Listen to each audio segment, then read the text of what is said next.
जय श्री राम दोस्तों, मेरे पास ये टोकरी रखी हुई थी, वेस्टेज थी, तो मैंने इसे सोचा इसे रीयूज़ करके क्राफ्ट बनाती हूँ। और इसे मैंने अच्छी तरह से साफ़ किया और ये आपको प्लास्टिक की रस्सी से बनाई गई है। ये टोकरी है, ये घास फूस या तिनके या कागज़ को आपस में बुनकर टोकरियाँ बनाई जाती है, वो टोकरी नहीं है। ये वेस्टेज से क्राफ्ट का मतलब है पुरानी या फेंकी हुई चीज़ों से कलाकृतियाँ बनाना। आप प्लास्टिक की बोतलों, पुराने कागजों या कपड़ों के टुकड़ों का उपयोग करके सजावटी सामान, फूलदान या खिलौने बना सकते हैं, जिससे कचरा कम होता है और रचनात्मकता बढ़ती है और एकाग्रता में सुधार होता है। मन भी शांत होता है, पर्यावरण संरक्षण में मदद मिलती है। इस टोकरी को मैंने अच्छी तरह से धो लिया। धोने के बाद इसे सुखा लेती हूँ। स्वाभाविक कला हमारे अंदर कैसे आती है, आप लोगों को शायद पता ना हो। कला कोई ऐसी चीज़ नहीं है जिसे पूरी तरह से बाहर से सीखा जा सकता है, बल्कि यह कई कारणों को से विकसित होती है। इसे केवल अभ्यास से ही नहीं, बल्कि स्वाभाविक प्रतिभा और आंतरिक इच्छा से निखराया जा सकता है।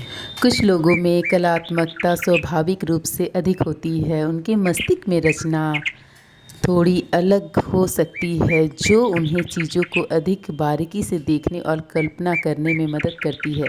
ऐसे लोग अपने आसपास के माहौल के प्रति अत्यधिक जागरूक होते हैं। स्वाभाविक कला जन्मजात भले ही हो, लेकिन उसे निखारने के लिए लगातार अभ्यास और मेहनत की ज़रूरत होती है। किसी भी कौशल की तरह कला को भी समय के साथ सीखने, प्रयोग करने और सुधारने से ही बेहतर होता है।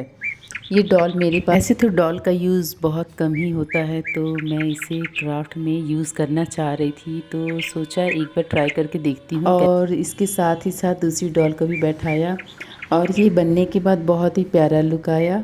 तो मैं आपको कला के बारे में कुछ जानकारी दे रही थी। कला हमारे आसपास की दुनिया से प्रेरणा लेते हैं। वे जिस तरह से जीवन, प्रकृति और लोगों को देखते हैं, वह उनकी कला को प्रभावित करता है।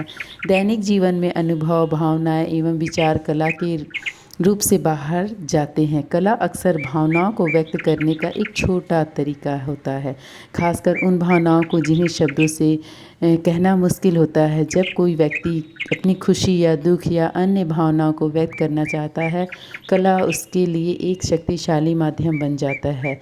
कलाकारों में अक्सर कई चीज़ों को जानने और प्रयोग करने की जिज्ञासा रहती है। वे विभिन्न प्रकार के शैलियों और माध्यमों का प्रयोग करके अपनी रचनात्मकता को व्यक्त करते हैं। यही खोज ही उसकी कला को विकसित करती है। जिस वातावरण या सांस्कृतिक से हम रहते हैं, उसका भी कलात्मकता पर गहरा प्रभाव पड़ता है। हमारे आसपास की परंपराएं, रंग एवं कथाएं हमारी रचनात्मकता को आकार देती है। कुल मिलाकर स्वाभाविक कला हमारे भीतर की रचनात्मक अवलोकन शक्ति और भावनात्मक अभिव्यक्ति का मेल है। तो आप लोगों को ये क्राफ्ट कैसा लग रहा है, कमेंट में ज़रूर बताइएगा दोस्तों।